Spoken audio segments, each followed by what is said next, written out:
Okay, hello everybody. I'm going to talk about early medieval Europe. We are in chapter 11, so going back to Europe and the North and looking at some pagan cultures and early Christian cultures. And by the end of the chapter, everybody will be Christian in all of these lands. So we're going to look up at Ireland, the Book of Doros, the Book of Kells, the Lindisfarne Gospels. um, we will look at Britain for the Sutton Hoo ship, Anglo-Saxons. We'll look over here at the Vikings for the Osberg ship, and then we will look at all the work that is made under Charlemagne and the Carolingian Empire. But before all this happens, we have this migrational period is sometimes what this whole period is called because there are so many players moving in and out of Europe, coming in, either conquering or assimilating or being conquered. So we have a lot of exchange of peoples and culture, and of course, art and art styles. A lot of these people lived as Romans um, before the Roman Empire falls in 410. And they would have lived, a lot of them, on the fringe of the empire and fought for Rome. They're very good at fighting. All of these the Anglo-Saxons and Vikings.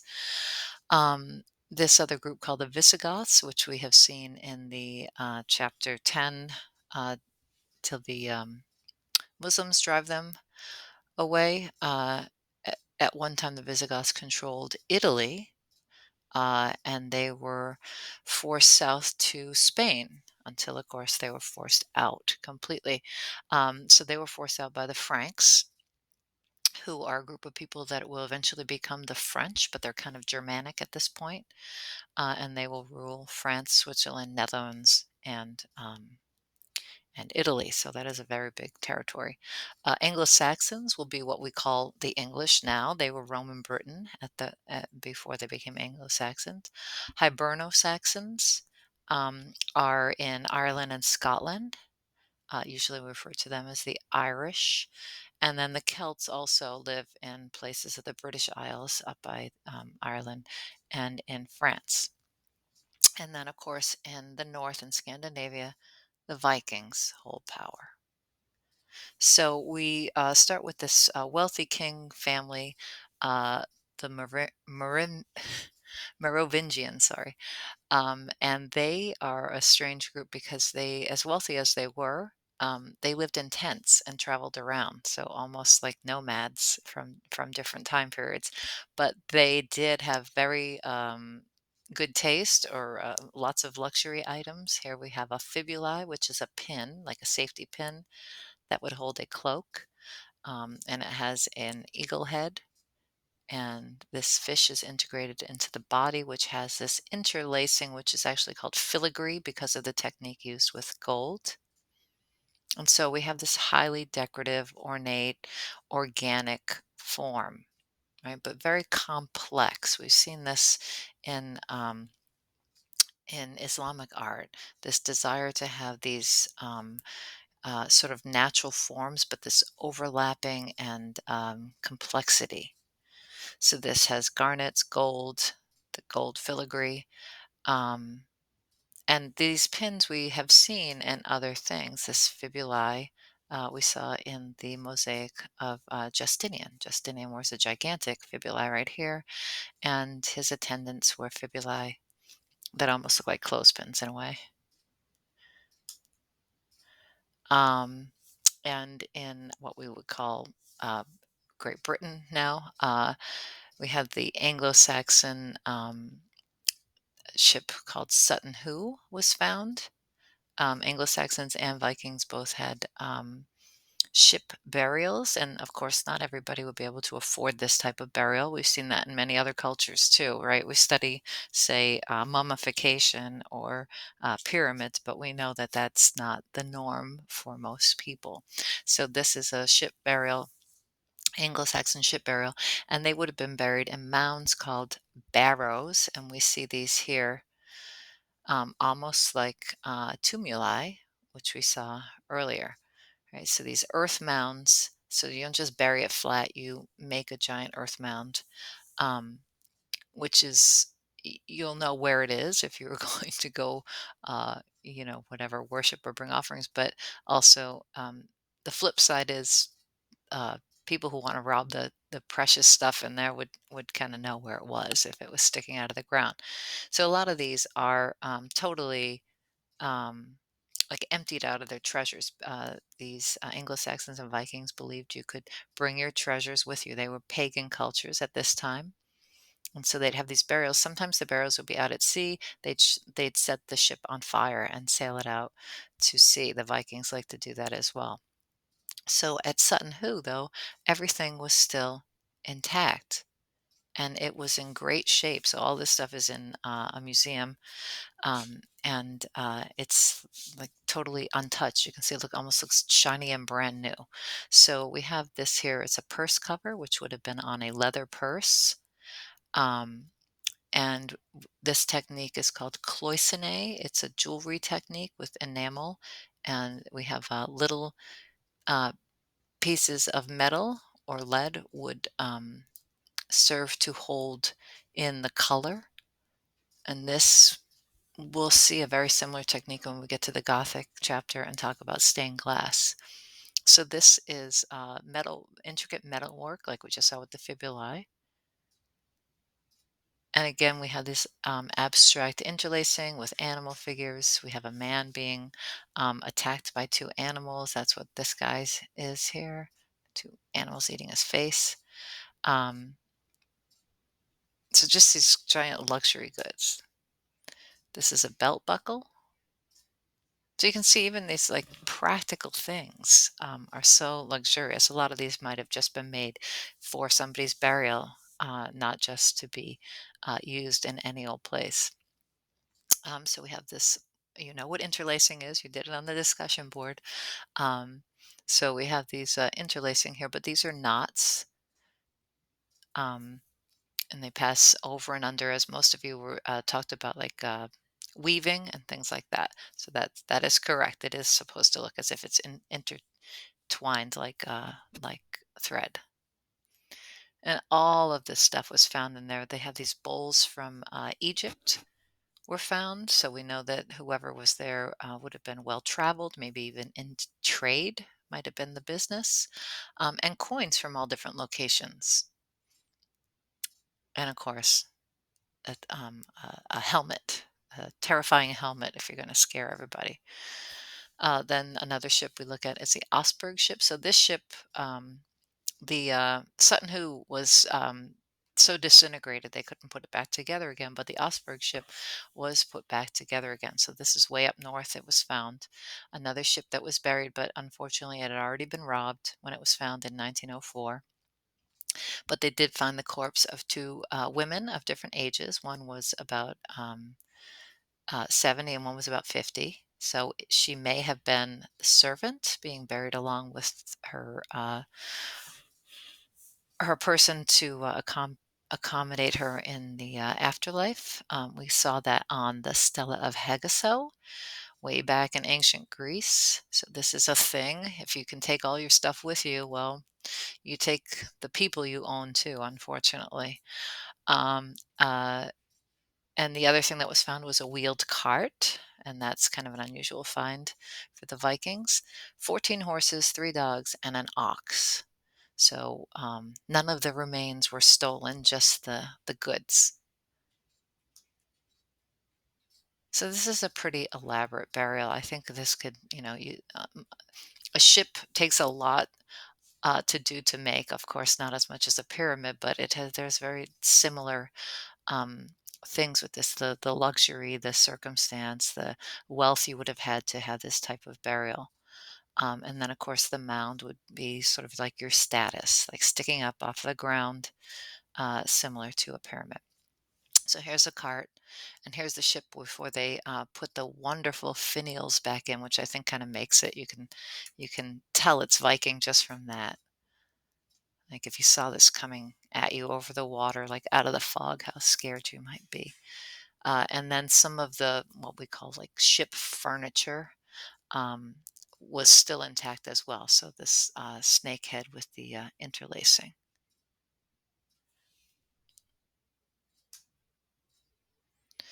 And the Vikings, of course, were great warriors.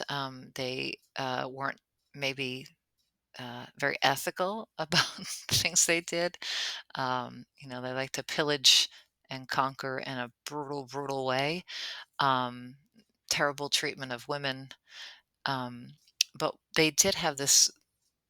Obviously, a warrior might not be the artist, but their art has this strange sense of like uh, tendrils and natural things. Of course, some of their things, like the snake here or the finials, are meant to terrify. They were very good at creating that kind of thing, especially with their helmets. And in the seated course, I show a little clip which talks about how the horns are an added thing for through a uh, a play and then through Hollywood, that the Vikings did not have like horns coming off of their helmets. So I'm sorry if that's how you dressed up for Halloween, but you were historically inaccurate. Anyway, this is a portal. A portal is a doorway, stave of a portal of a stave church. And these aren't in your textbook for some reason, but I feel like Viking churches are pretty amazing. These are a little bit later, but they're not. They're still within our time frame. So we have these animal forms and all of this interlacing, and by the 11th century, much of Scandinavia had become Christian. But we see this fusing of the Christian and Viking artistic traditions, and we'll see this in many cultures where you sort of go with what's around you and adapt it to the new situation. Um, we look at bookmaking in this chapter. So these medieval books or illuminated manuscripts, as they're usually called, illuminated meaning two things: illuminated because of the pictures and also because of all the gold and things that would have been reflected. So illuminated, the light of the books, of manuscripts. Um, these are incredibly precious objects. Most people would never have even seen a book. They wouldn't even know about a book in some cases. And obviously, they would have no need for a book. There was no um, educational system where they would learn to read. Most people were illiterate. Even kings were illiterate. You had to be put in a situation where you would be taught on purpose to read and write. And a lot of those places are going to be monasteries. So these books are very labor intensive. Early books are made on calfskin, or what was called vellum then. Vellum now is a smooth surface drawing paper you can buy at the store, but it used to be made of animal hide. Scribes are people that are trained in monasteries to write and to make these books. So there'd be artist scribes and writing scribes. And then monasteries are places where monks would live, and these were usually isolated places. So um, these were less temptations for monks. They separate themselves from society, so they have no temptations. The problem is they become very vulnerable because most of these are out in the middle of nowhere and easily attacked. And if you're going to keep all these gold and jewels, the covers of manuscripts might have a lot of jewels on them, um, in one place and be out in the middle of nowhere, well, then people who like to, raid places like the Vikings or the Anglo-Saxons are probably very tempted to come and take your stuff. The types of books they made, well, a Bible has a New Testament and an Old Testament, and these are hardly ever made. That would be too labor intensive, and it would take years and years and years to make. So we don't see a lot of Bibles. Instead, they're separated into smaller parts. So the Gospels are what the evangelists, the word of evangelists, like the written down words of all their visions. We have the Psalters, which are the psalms or the songs you would sing at a mass, and you see these in the chapter. Lectionaries are the prayer books that you would use at mass, and then later, we don't have any in this chapter, but in the Renaissance, much later, book of hours are kind of a popular thing for artists to make, and those are like hourly prayers that you would have. So this is Lindisfarne, and this is a newer church here on the upper right. So we're going to ignore that. We see the ruins of Lindisfarne, um, and you can see it's out there in the middle of nowhere. And if you are seafaring peoples like the Vikings or the Anglo-Saxons who like to go out in the ocean and attack, well, then this might be too tempting for you. So, fortunately, two of the most famous books were made and not stolen. So we have the Book of Kells, which is Hibernal Saxon. Remember, that's the Irish. And this is probably the most famous manuscript ever made. The Lindisfarne Gospels is maybe second. This one's now in Dublin if you want to go see it. And a warning though, it's in a glass case that you can only see 2 pages because the book is open and they turn the page once a day. So it would take a very long vacation to see the whole book. You'd be there a long, long time, but you might have fun in Dublin anyway. The Book of Kells. This is what's called a carpet page, referring to like decorative textiles, like Turkish carpets. We call those these decorative floral and interlacing scenes. And this has angels in it. It has a head here. I have a close up in the next page. And this is the Cairo Iota page, which is in Latin the initials for Christ. So here we have these two angels, another angel here. We have just these decorative things. These almost look like little clocks in a way.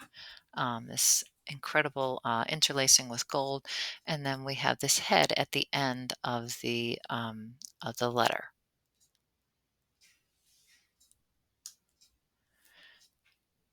The one that you did your interlacing on, well, the most we compared it. Here's this just a little video. The carpet page of the Lindisfarne Gospels is in the shape of a cross, obviously, and you know the word interlacing now. That's in red because it's one of your vocabs, but you've practiced it, so you know it. And this was produced at a Hiberno Saxon monastery in Lindisfarne, the one I just showed. So this one has a great sense of color as well. We don't often talk about color in this course because there's not a lot of it left on the things that we've looked at, but since it's in a book and it was preserved, then we can see these bright, vibrant, complementary colors, red and green here. These blues and pinks here kind of vibrate off of each other. So there's all this movement. It's like depth with the interlacing, and then the colors are sort of moving us around. Right? They made us like a distinction between the colors of the cross and the colors of the background, so they've created space. And in your chapter, conveniently, they've included a whole bunch of pictures of St. Matthew. So those make great comparisons. This is a very early depiction in the Book of Doro, way up north, Hiberno Saxon. I should say Hiberno is the Roman word for the Irish. So uh, that's going to stick. And this is an early depiction of the one of the four evangelists, Matthew, and each evangelist has a symbol. Matthew's symbol is man, so he gets a good symbol. There's an eagle, there's a lion. So here Matthew's shown almost in a totally abstract way, right? His body's like a bell shape, as if he's just a carpet or a manuscript page himself, or like somebody cut out a piece of a manuscript page and made a collage. Um, and then his feet are just sideways. There's no indication of the figure at all. It's really just an abstraction. And then, of course, we have our obligatory interlacing border. And this is the Matthew page of the Lindisfarne Gospels. So very soon, the evangelists all start being shown as, you remember, the evangelists are the ones who are writing down scripture. So they are shown as writing scripture. And this sort of sticks for a long time. They'll be shown as like scribes. Um, so here he is. You can see this. all these lines and angles that are indicating depth, right? This is supposed to be a fold in his um, in his robe here. So there's some indication of the form. This one has an arm anyway, and the feet look a lot more naturalistic. Still kind of an awkward pose, but moving towards a more naturalistic way of showing Matthew. I'm just going to point out here, if you do take 115 in the future, this next survey class, you'll understand why this is so awkward because linear perspective has not been invented until um, around the year 1500. So we have 400 more years to go before that will happen. We have an angel up here. Um, and then we have this strange man peeking in, holding a book. So the whole scene is probably based on older books about like Greek philosophers, or older images, I should say, of Greek philosophers who would be shown writing down their philosophies. Um, and then the man is possibly supposed to be Moses holding the Bible. And so then you would have the New Testament of the Gospels, and then writing the life of Christ is the New Testament, and then you would have the Old Testament here. So it would be a reminder of both. The other odd thing about this is the writing on the page that says Matthew is both Greek and Latin. It's a combination. So the artist is definitely looking at other influences, whether it's the image of the philosopher or the language itself.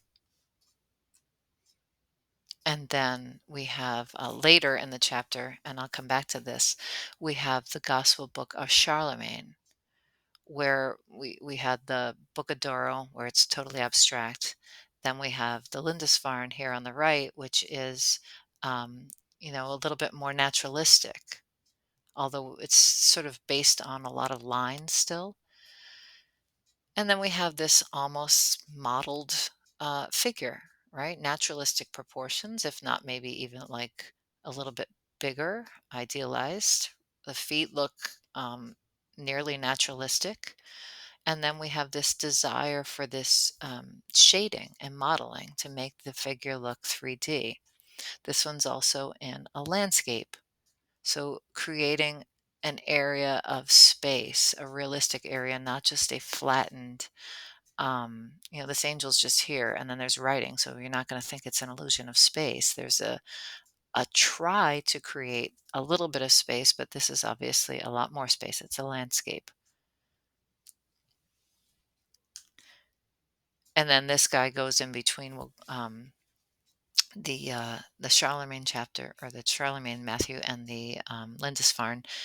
This is the Igbo Gospels, and the whole Gospels has this strange style. It's what we call stylized, meaning this is an individual's way of doing something, like the Van Gogh of his day, where everything has these frantic lines that seem to move all around.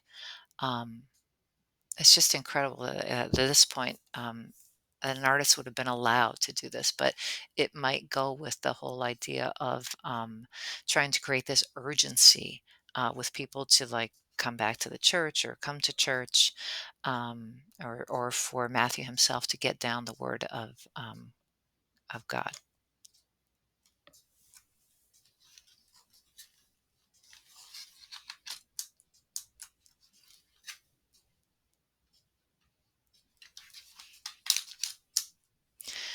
Sorry about that. My laptop isn't working. This is the Utrecht Psalter, and a lot of you are writing about this. Most people are illiterate, as I said, and a psalter is used in a mass, and in a Christian mass there is singing. So the Psalms would be sung, and a lot of them are more abstract kind of things, like they wouldn't be, necessarily like a narrative to show. And so we have these little floating, what's called vignettes, like tiny little stories, where the artists are trying their best to have pictures to go with the words, because people wouldn't be able to read. They'd have to look at the pictures themselves. So this one has like little, who shall dwell in the tabernacle, so they have the tabernacle here, and who shall rest on the holy hill, so it's up here. So somebody looking at this would remember what these are supposed to be doing. And of course, singing is a great tool for teaching, at least memorization, and that's an important thing to note, I think. We have not a lot of freestanding sculpture, but we do have these Irish crosses, sometimes called Celtic crosses. If you see a cross with a circle, it is most likely Irish. Um, and these are, this one is just interlacing here, but this one, the Miradach one here, has all kinds of things. It has the Last Judgment in the center. It has scenes from the Bible all around it. Um, and this is sort of like a foretelling of what's going to happen in the Romanesque chapter. This idea of showing, especially the Last Judgment. That's the scene of the Romanesque chapter. So um, using these as a reminder about, if you're going to be in a cemetery and have a gravestone that I think this one's like 8 feet tall, um, you know, a reminder that the person here and everybody else who is and will be here will be judged. And so a reminder of how to live your life, make some good choices. So these are all the things that are on it. Weighing of the souls. We'll get more into that in the Romanesque chapter. We have Cain killing his brother Abel, Adam and Eve here down below. Adoration of the Magi. So we have Old and New Testament all put together. Saved souls.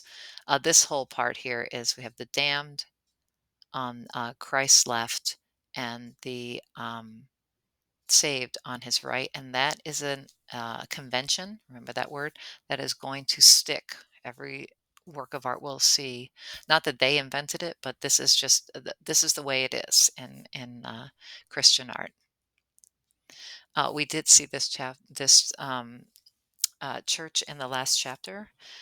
Those Visigoths who get driven away to Spain and then get driven away by the Muslims did one great thing, and that was they created this horseshoe arch, which they used and was used all over Spain and then traveled to other places as well. On to Charlemagne, who is also called Charles the Great.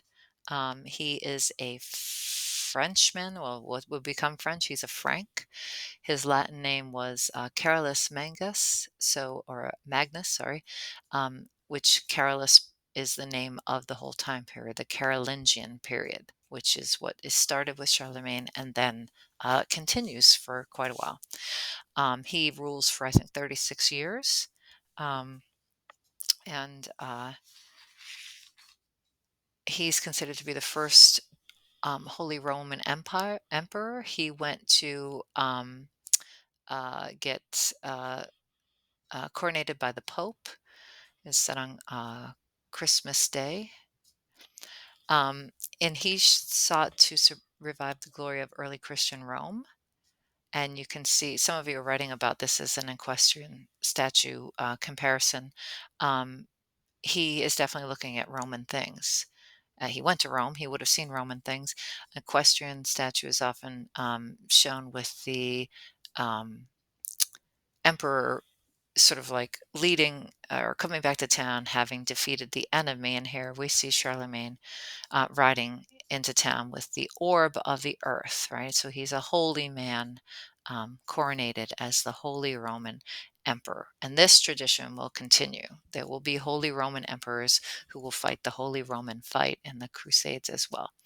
Um, so, along with equestrian sculptures, he brings other things that are um, Greek and Roman. He brings literature, and he also has this love of creating art, much like the Romans did as well. And we just looked at his book, his gospel book of Charlemagne, where he had definitely sent his artists. It's not like he painted this. He would have sent his artists to study all things Roman and Greek and come back up to Germany, which is where his capital was, up in Aachen. And he would have them start making all things that looked Roman. This is a Carolingian gospel called the Lindo Gospels. And one of his artists must have seen a much younger version of Christ as a young, athletic, beardless um, young man on the crucifix here. And this is incredibly luxurious. This is rubies, garnets, all kinds of precious gems, and some pretty thick gold. And this is just the cover of a book that would have taken a very long time to make. Under Charlemagne, we see a love of making architecture, especially architecture that looks Roman. We can see a central plan, which we have not seen in a while. Charlemagne had visited Ravenna and fell in love with the central churches that we looked there, St. Apollinaris and Class, and Justinian's church. So this is up in Aachen, Germany, the capital. Uh, and you can see in there that we see also these arches with the voussoirs. This is the west facade, and a west facade will, in Christian art, be very symbolic. You will enter from the west and travel east, following the path of the sun. And soon churches will start having what's called westwork, which they will treat the west facade in such a grand way.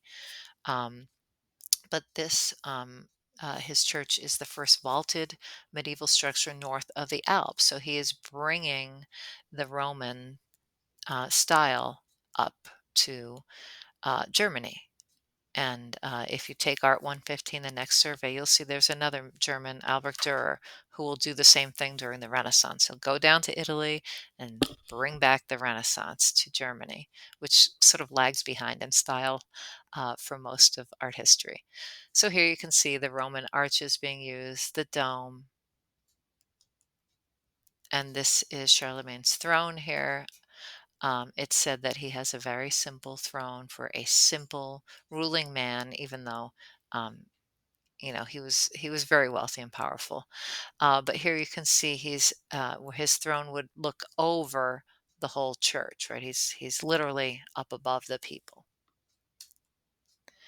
And then at the end of the chapter, we have the Ottonians, who are the people who rule after the Carolingians, who have a sort of a lot of infighting for a while after Charlemagne's death, and they split the empire into threes. We kind of saw that with the Romans doing it with fours, and with all this infighting, eventually they fall, and another Germanic group comes in called the Ottonians.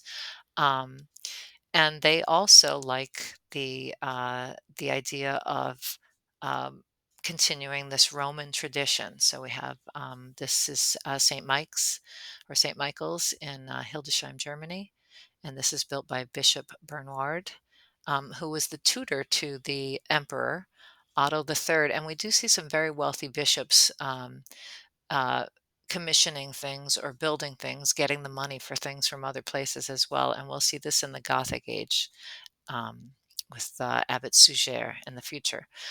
So this bishop travels to Rome and studies art and architecture, similar to what Charlemagne had done, and he comes back and says, this is the church we need to build. I've seen this in Rome, and we're going to build a wonderful place. And this is also a center of learning where you could go and learn about Greek and Roman texts, among other things.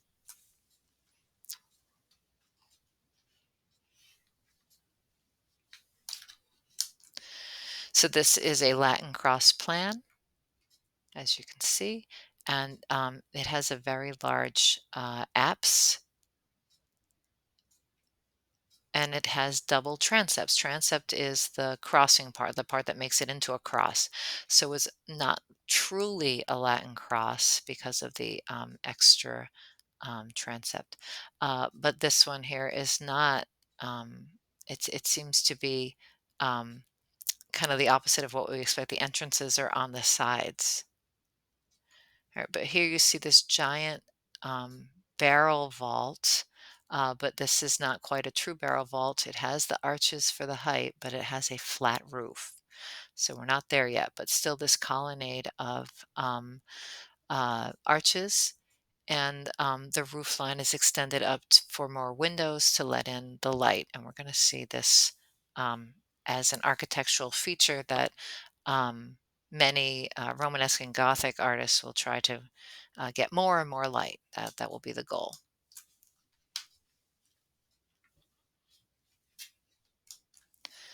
On the doors of St. Michael's is these wonderful relief panels. These are gigantic doors. You can see the scale of them here by where the lion's heads are, the knockers. Um, and each of them has Old and New Testament scenes. And this is a popular thing that's going to be on lots of churches, some pretty famous ones in the Renaissance to look at. So as people would come to the church, they can see all of these scenes as educational things, like the stories of the Bible and Christ's life, but also as reminders of, the things that have happened, and, Christ has suffered for you, and all the morals of all the stories. So here we have the God accusing Adam and Eve. They've already sinned, and you can see the snake here. And you always know it's after the story when they are covering themselves, when they realize they are without clothes. It hadn't occurred to them in the Garden of Eden that anything there, they've become humans who have sinned. And here's kind of an awkward God pointing at them, accusing them. And the last thing we'll look at is a manuscript from this time period. This is Otto the Third Enthroned. And again, he's from German and Byzantine lines. And so this has a lot of things in common with Byzantine art. I hope you're thinking of just Justinian, but also the Apollinaire and Class mosaic with Christ on the orb of the earth. And here we have Otto the Third doing the same thing, signifying his universal authority. So we see the power of emperors sort of still taking on the attributes of Christ. And this is sort of like a interweaving or interlacing, if you will, of church and state, which will eventually become quite a problem with the Catholic Church. All right, but that's in the future, to be continued. Thanks.